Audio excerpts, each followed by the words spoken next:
Hello everyone, मेरा नाम गौरव। तो आज हम देखेंगे कि AWS में EC2 इंस्टेंस कैसे क्रिएट करते हैं। ठीक है, मैं साइन इन करता हूँ। ओके। ठीक है, तो मैं यहाँ से अपना थोड़ा वो निकाल लेता हूँ, AWS के यूज़र क्रेडेंशियल। ठीक है, तो इसमें टू फैक्टर को मैंने ऑन कर रखा है। ओके, तो ज़रा मैं एक बार देख लेता हूँ कि इसका वो क्या है, कोड क्या है। ठीक है, तो इसका कोड है 152778। ठीक है। ओके, तो ठीक है, तो यहाँ पे मेरे खुद क्रेडेंशियल है कुछ। ठीक है, नो इशू। तो बेसिकली क्या है कि ठीक है, तो ये मेरा अकाउंट नंबर है एंड देन ये चीज़ हो गई। और मैं क्या कर रहा हूँ, यहाँ पे साइन इन करूँगा। ठीक है। ओके, तो ये मेरा क्या, आई एम यूज़र है। ओके, ये वाला मेरा नहीं है।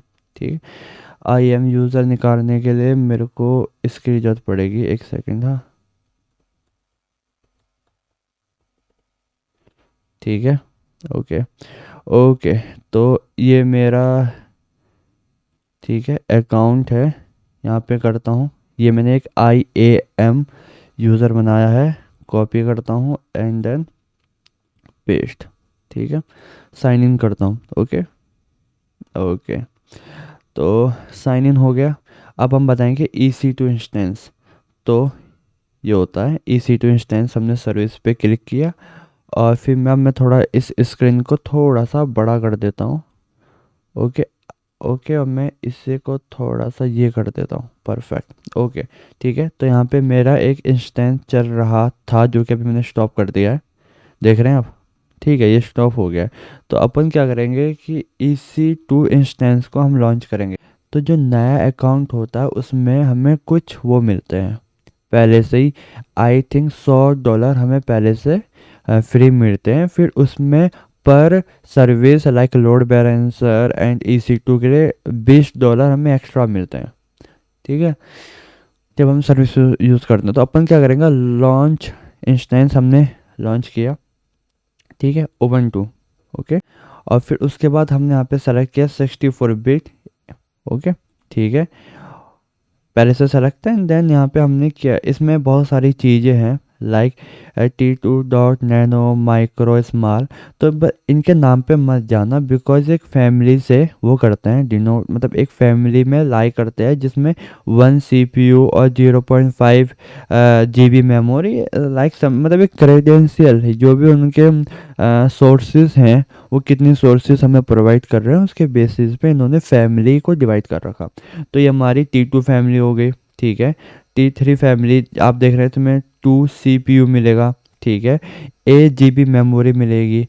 करंट जनरेशन मिलेगा। ठीक है, तो देन आप जैसे बढ़ते जाएंगे, जैसे इन्होंने क्या किया, बस उसे फैमिली में डिवाइड कर दिया बिकॉज ये थोड़ा अच्छी तरह हम कैटेगराइज कर सकें। ठीक है, तो हम अभी T3 माइक्रो ही यूज़ करेंगे। ओके। ओके, अब यहाँ पे होता है की पेयर नेम। ठीक है, इस की पेयर के अंदर हमारे क्या होते हैं, हमारी पैम फाइल होती है। ठीक है, इसमें की पेयर होते हैं पैम फाइल, ये हमें यहाँ पे सेलेक्ट करना ही पड़ेगा। अदरवाइज अगर तुम सिक्योर सेल मतलब SSH के थ्रू एक्सेस करोगे देन वहाँ पे पैम फाइल मांगते हैं और पैम फाइल तुम्हें मिलेगी नहीं तो आप एक्सेस नहीं कर पाओगे। ओके, अगर तुम ये सोच रहे हो कि मैं पासवर्ड से एक्सेस कर लूँगा तो पहले हमें शुरुआत में हमें एक पैम फाइल चाहिए, डॉट पैम फाइल। ठीक है, वो यहाँ पे होती है।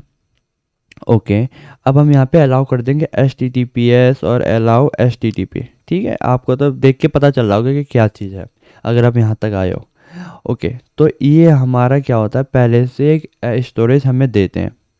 अब हमें यहाँ पे स्टोरेज की तो ज़रूरत पड़ेगी बिकॉज अगर हम कोई बेसिक सा भी जो सिस्टम स्पिन अप कर रहे हैं तो उसमें स्टोरेज तो चाहिए ना, 8 GB। ठीक है, अदरवाइज तुम ऐड भी कर सकते हो लेकिन मैं ऐड नहीं करूँगा। EBS volume. Okay, EBS volume होता है, इसके भी चार्जेस होते हैं।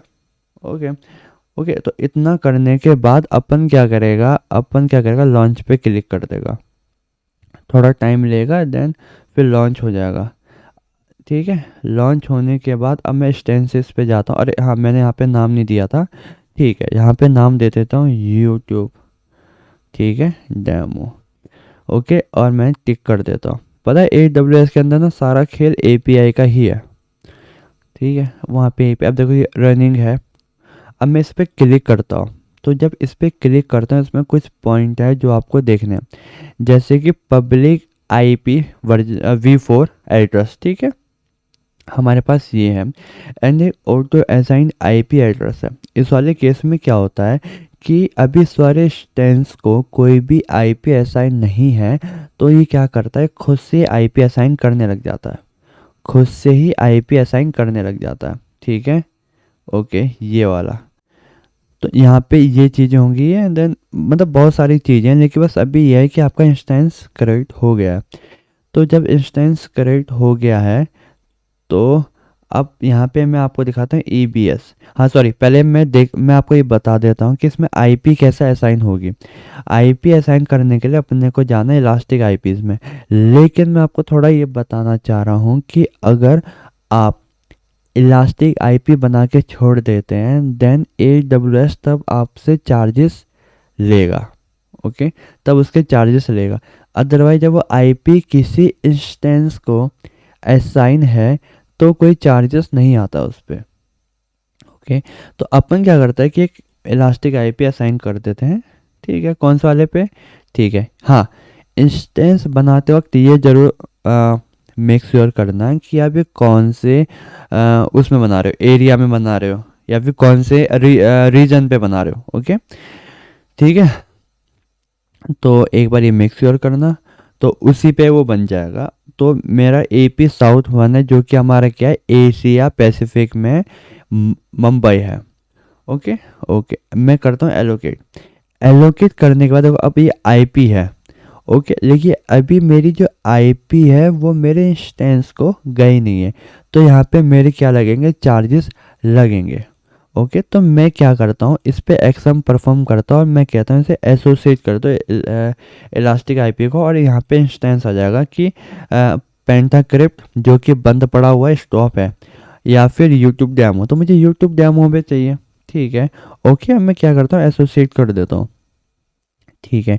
अब जो ये आईपी है ना, वो हमारे इंस्टेंस को यहाँ पे हो गया है, एलोकेट हो गया है। अब मैं इसे खोलता हूँ तो आप देख सकते हैं कि इसके अब देखो IP43, अब देखो यहाँ पे ऑटो असाइन आईपी जो होगी वो होगी बंद हो गई है, ठीक है। अब जो पब्लिक IPv4 एड्रेस है ना, अब वो असाइन हो गया। तो ऐसे करके आप अपना इंस्टेंस बना सकते हैं। ओके, अब हम बात करते हैं कि इसे कनेक्ट कैसे करेंगे। तो कनेक्ट पे हम क्लिक करते हैं, ठीक है। अब मुझे जो कनेक्शन चाहिए, अब मैं वो कनेक्शन चाहता हूँ, तो अब वो मैं कनेक्शन चाहता हूँ SSH क्लाइंट, क्योंकि ज़्यादातर जो डेवलपर्स होते हैं वो इसी का ही एक्सेस करना पसंद करते हैं। अब देख रहे हैं आप यहाँ पे pentacrypt.pam आ रही है। अब pentacrypt वही की पेयर है जो मैंने आपसे कहा था कि हमें सेलेक्ट करना पड़ेगा। ओके, ओके, अब ये की पेयर हमारा कहाँ से बनता है वो मैं अभी आपको दिखाता हूँ, एक सेकंड। हाँ, की पेयर्स, ओके, की पेयर्स पे का आप ये देख रहे हैं पेंटाक्रिप्ट। ओके, तो ये हमारा यहाँ से बनता है, देन आप यहाँ से न्यू क्रिएट भी कर सकते हो। तो जब आप क्रिएट करते हो देन वो डाउनलोड भी हो जाता है। ओके, ओके, तो ये पेंटाक्रिप्ट करके मैंने बना रखा था। अब मैंने क्या किया है, मैं इंस्टेंस पे जाता हूँ और जो मुझे कनेक्ट करना है, ठीक है, ये वाला मेरे को क्या करना है, कनेक्ट करना है, ठीक, कनेक्ट करना है। कनेक्ट पे मैंने क्लिक किया, तो वो जो मैंने कनेक्ट पे क्लिक किया और जो कमांड है वो मैं उठा लूँगा, ठीक है। अब मैं यहाँ जाता हूँ अपने क्या बोलते हैं, अपने टर्मिनल पे, एक सेकेंड। हाँ, ओके, मैं अपना ज़रा टर्मिनल ओपन करता हूँ यहीं से, न्यू विंडो, ठीक है। ओके, थोड़ा सा इसे बड़ा करता हूँ, ये भी बड़ा कर देता हूँ, ठीक है। आई होप अब आपको दिख रहे होंगे सब। LS किया, ठीक है। पहले मुझे वहाँ पे जाना है जहाँ पे पैम फाइल पड़ी हुई है, तो जाने के लिए मेरे को जाना है, ठीक है। ओके, अब देख रहे हैं यहाँ पे पैम फाइल यहाँ पे नहीं है क्या, यहीं पे नहीं है, ठीक है, एक सेकेंड ना। यहाँ पे आप देख रहे हैं यहाँ पे मेरी पैम फाइल पड़ी हुई है, ठीक है। तो इसी पैम फाइल पे अपन क्या करेगा, इस कमांड को चला देगा, ठीक है। इस कमांड को जब मैंने चलाया तो यस कर दिया, और अब आप देख रहे हैं अब हम इसके अंदर आ गए, ठीक है। अब हम उस इंस्टेंस से क्या हो गए, सॉरी कनेक्ट हो चुके हैं। तो आप चाहो तो यहाँ पे कुछ भी कर सकते हो देन, ठीक है। अब ये आपके ऊपर है आपको क्या करना है। ओके, तो ये हमारा कनेक्शन बन गया है, ठीक है। अगर यहाँ पे है, अगर मैं बाहर जाता हूँ और जो कमांड मैंने यहाँ से कॉपी की उसे दोबारा क्लिक करता हूँ, तो आप देख पा रहे हैं कि यहाँ पे बता रहा है कि pentacrypt.pem करके कुछ फाइल है भी नहीं, ठीक है, इसके अंदर नहीं है, ठीक है, इसके अंदर है नहीं। तो बेसिकली ये वाला हिसाब है इसमें, ठीक है, कि आपने कैसे कनेक्ट किया एंड कैसे पेम फाइल बनाई।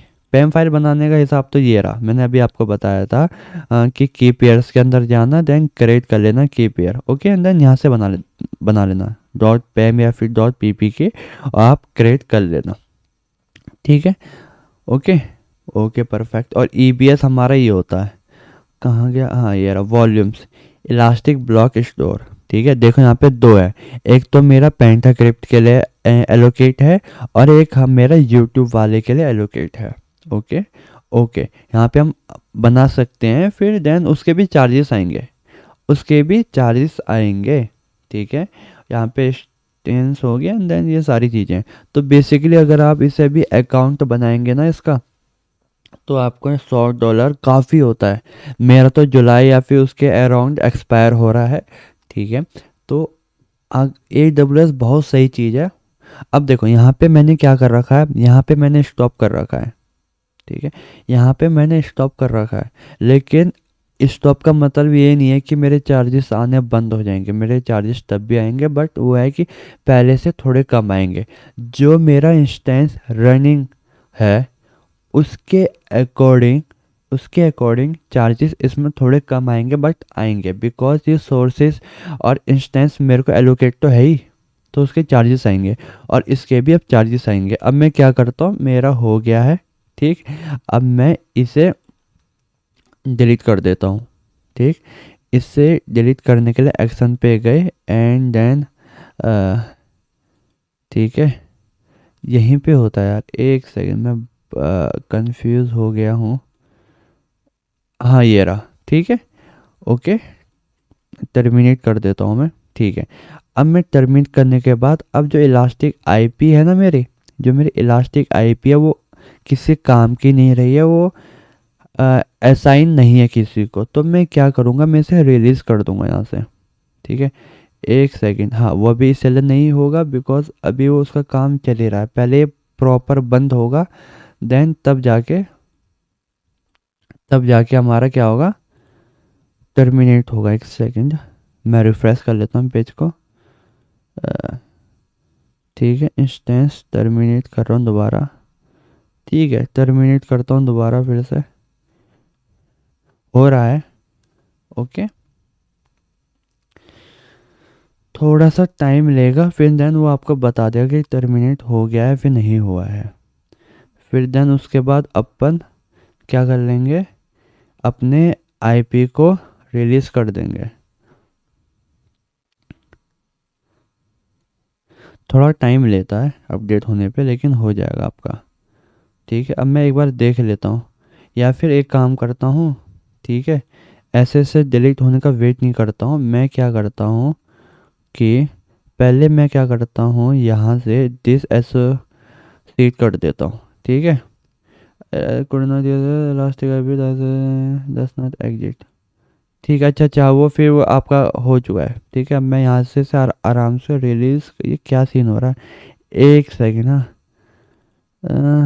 मैं पेज दोबारा रिफ्रेश करता हूँ, फिर उसके बाद रिलीज़ करता हूँ, हाँ अब हो गया ना रिलीज़। थोड़ा टाइम लगता है चीज़ों का अपडेट होने पे, और यहाँ पे हमारा टर्मिनेट भी हो चुका होगा, देख रहे हो, टर्मिनेटेड। तो जब यहाँ पे टर्मिनेट हो गया है तभी मैं वहाँ से रिलीज़ कर पा रहा हूँ, ठीक है। जब मैं यहाँ से इलास्टिक आईपी को रिलीज़ कर रहा था वो इसलिए नहीं हो पा रहा था बिकॉज अब वो टर्मिनेट हो चुका था। तो उसने कहा कि अब ऐसा इंस्टेंस कोई एग्जिस्ट ही नहीं करता है, तो अब किसे रिलीज़ कर रहे हो, ठीक है, कि सॉरी किसे दिस एसोसिएट कर रहे हो, ओके। तो हमने फिर वो एसोसिएट हम करना चाह रहे थे, वो नहीं हो पाया दिस एसोसिएट।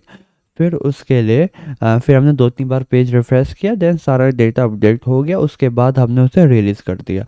तो ये था पूरा कि इंस्टेंस हमने क्रिएट किया है एंड देन इंस्टेंस हमने ख़त्म भी कर दिया। आई होप आपको ये समझ में आया होगा AWS का कि how to EC2 instance create.